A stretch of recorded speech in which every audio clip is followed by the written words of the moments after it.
រកឲ្យឃើញឲ្យហើយទៅល្អបាត់នេះយប់ជ្រៅផងគួរឲ្យស្រាវខ្លាំងណាស់ទេវតាអើយជួយឲ្យរកឃើញមក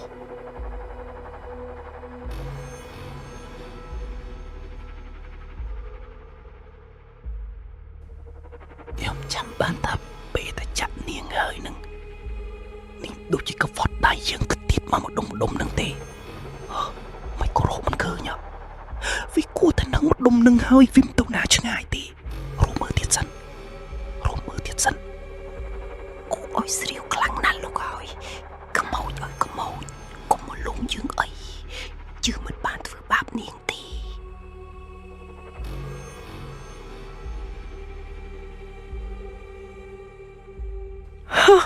យេតាមពិតនៅទីនេះសោះទីបំផុតយើងរកឃើញហើយតែប៉ុណ្នេះប៉ូលីសមិនអាចចាប់យើងបានទេតានៅពេលនេះតាត្រូវបានឃាត់ខ្លួននិងសង្ស័យថាបានសម្លាប់មនុស្សគិតទុកជាមុនតាមានសិទ្ធិមិននិយាយអ្វីទាំងអស់នៅពេលនេះគឺថាខ្ញុំមិនបានសម្លាប់មនុស្សទេត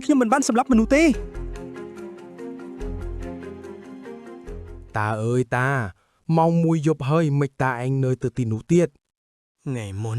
ខ្ញុំជ្រុះរបស់នៅម្ដុំនោះ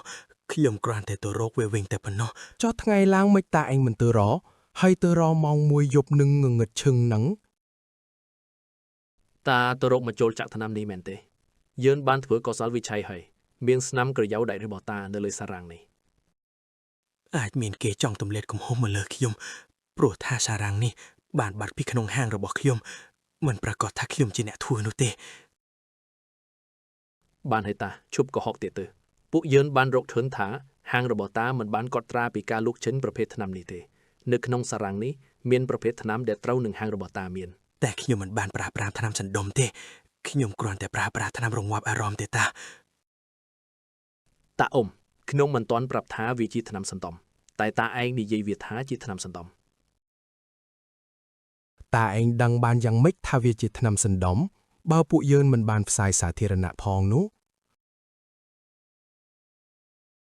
បញ្ជូនតាអ៊ំទៅកន្លែងឃុំខ្លួនទៅខ្ញុំនឹងបិទបញ្ចប់សំណុំរឿងមួយនេះខ្ញុំមិនបានសម្លាប់នាងទេឈប់សិនលោកមេប៉ូនេះលោកចង់បិទសំណុំរឿងត្រូវហើយលោកសម្រាប់លោកមិនអីទេខ្ញុំនឹងរាយការណ៍ទៅថ្នាក់លើថាលោកមានគុណសម្បត្តិចាប់បានជនល្មើសតែយើងមិនទាន់មានផុសតាំងគ្រប់គ្រាន់នោះទេជនរងគ្រោះត្រូវបានគេខ្វែងយកកូនចិនតាមអ្វីដែលយើងមានត្រឹមតាអ៊ំបានចាក់ថ្នាំទៅលើជនរងគ្រោះតែប៉ុណ្ណោះបានឲ្យលោកអ្នកសើបគ្មានអ្វីត្រូវសើបបន្តទេគឺតាអ៊ំនឹងហើយជាអ្នកធ្វើរឿងក្តីនេះត្រូវបិទបញ្ចប់ហើយ